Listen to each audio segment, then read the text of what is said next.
centrifugal forces anyway. Only half the population is Persian. I think there have been opportunities to work with the internal opposition. That, for many years, by the way, was my view with respect to Iraq as well. And just parenthetically, when people say rather airily, Perle was always in favor of bringing down Saddam, that's true, but not by military means until after 9/11. So I don't think we can persuade the Iranians. Now, we could work with the opposition even at this late date. There are things we could do that would exploit Iranian vulnerabilities. I'll give you one example. Iran depends to a very dangerous degree from their point of view on imported refined petroleum products. They produce oil, but they don't have gasoline, or at least they don't have enough gasoline to run the country. Most of the gasoline that does arrive in Iran gets there through the activities of 2 or 3 trading companies. A concerted effort to put pressure on the Iranians, particularly if we could get the cooperation of our main allies, not through the United Nations, because we won't get the Russians or the Chinese, but through our main allies, a combination of pressure and support for the opposition might produce results. You can't be sure. But the alternative is to watch as they become a nuclear power.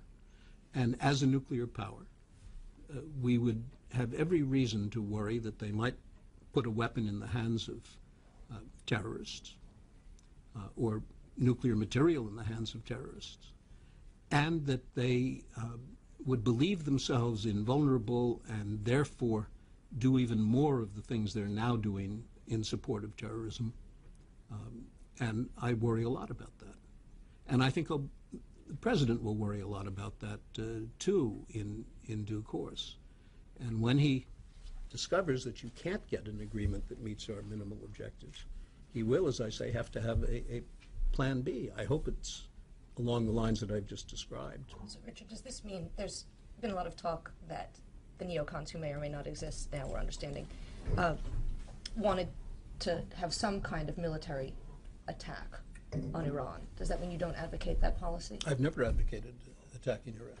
I've made the observation that we could eventually face a choice between Iran with nuclear weapons or, as a last resort, precision strikes on critical facilities.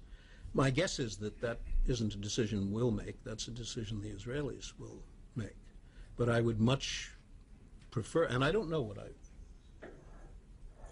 the details of an attack of that sort are critical. Can you reach the targets? Can you identify the targets? Are they susceptible to attack? Because you don't want to attempt it and fail, to be sure. But by far the best way would be to change the regime. People say that the concept of regime change is somehow neoconservative. But the current Iranian regime, and any Iranian regime based on the power structure as we now see it, is going to pursue nuclear weapons, in my view, and any agreement they may reach will have only tactical consequences and will not lead to the termination of their nuclear weapons program. And we're going to go to someone else who's written a great deal on the neocons, Jacob. Jacob Alba, National Interest.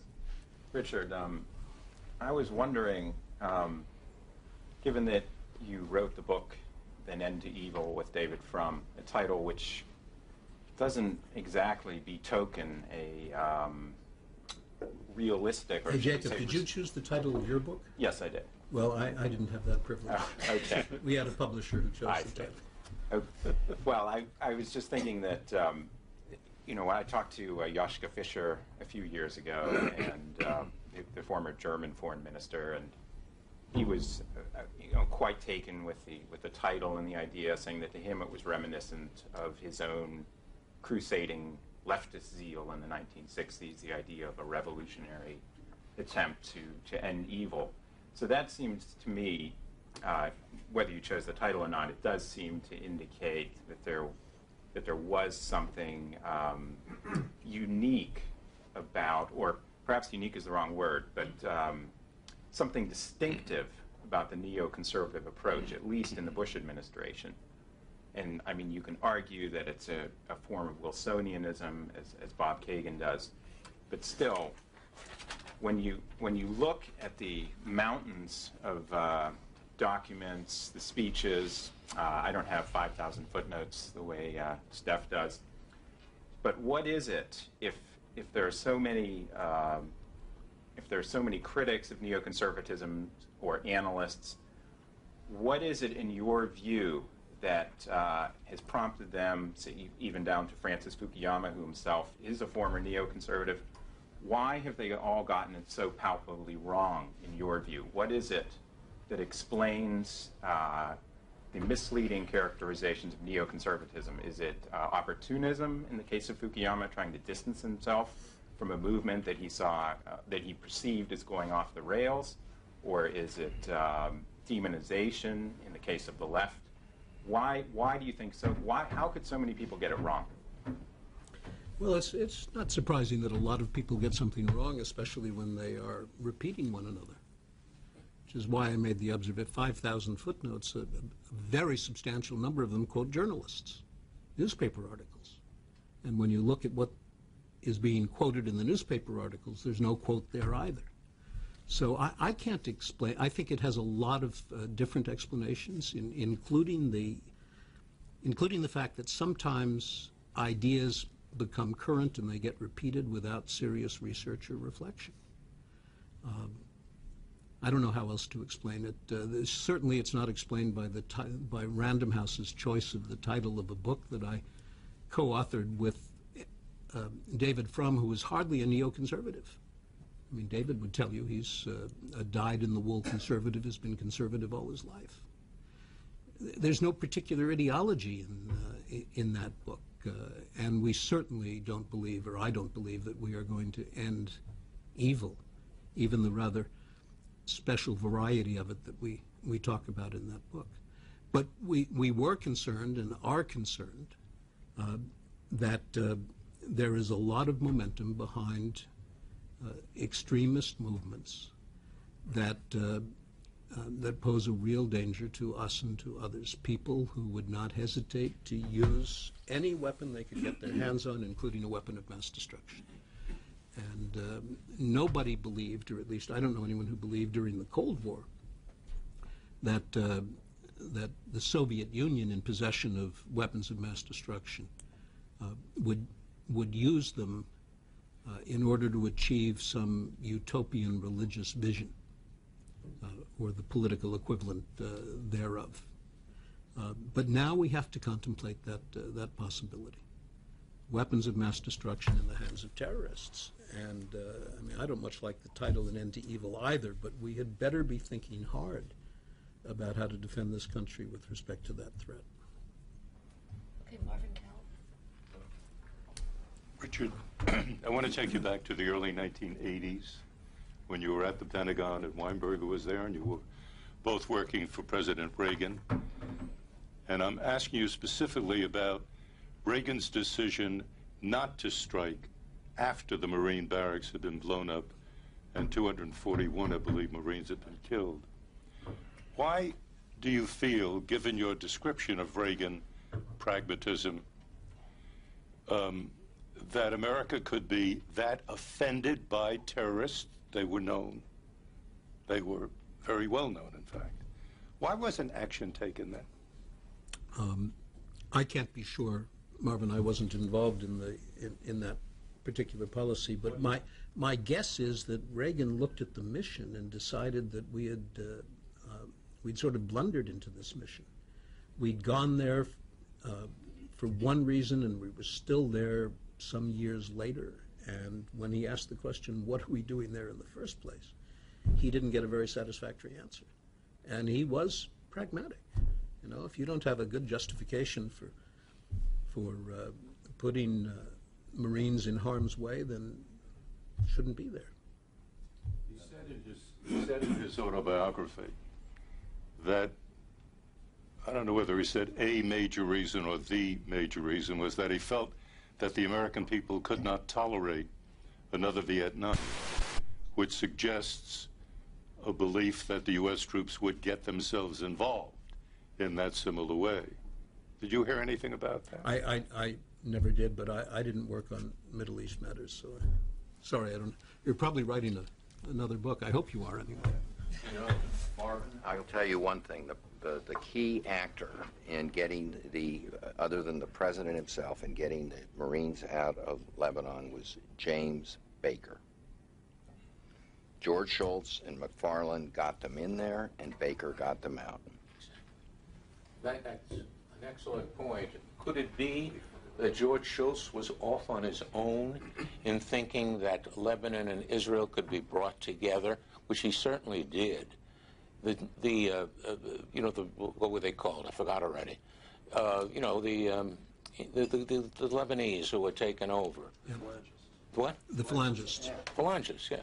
Barry, I apologize, but I just don't know what the thinking was at that time, and it's a long time ago, and I wasn't involved in it. When you called Reagan pragmatic, could it also include the possibility that he took naps? That he was not actually on top of every situation? No, it doesn't include that possibility. Then you would think that if we excluded, if the United States did not do anything pronounced in a particular problem, it was a decision not to do it? I think the Reagan administration made very deliberate decisions, and I'm astonished, actually, that you would characterize Ronald Reagan as taking naps after all these years. No, it reminds me of the underestimation of a man who turned out to be a very great president and whose stature is growing with the passage of time. I see the rankings, yes. The rankings are going. I don't think Jefferson's in the top 10, is he? No, it's amazing. All right, Barry, we're going to go now to Milt Bearden. Yeah, Milt Bearden. I'd like to go back to a couple of points which were made that suggests that we may have in our arsenal both regime change or, let's say, strategic attacks against Iran's nuclear capabilities.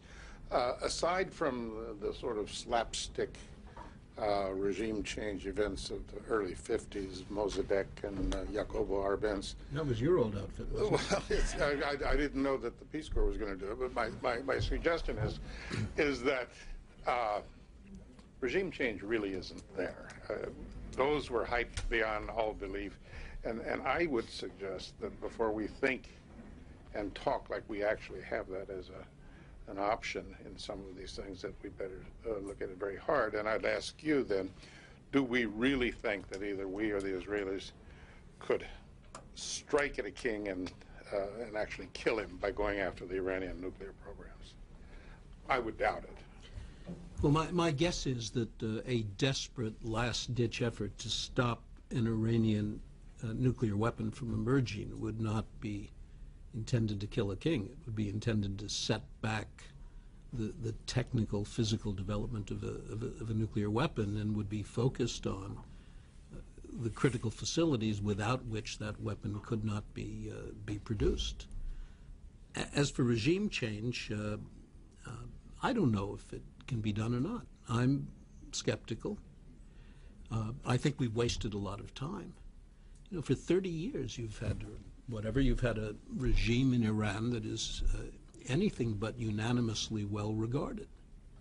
There are plenty of cleavages there that could have, well, you know more about this sort of thing than I do, that over the long term might well have been developed. And there may even be opportunities now. It would certainly be preferable to any other way of stopping an Iranian nuclear program, unless you believe they're prepared to sign an agreement to do that. And under current circumstances, I don't think they will. It is conceivable that enough pressure could be brought to bear.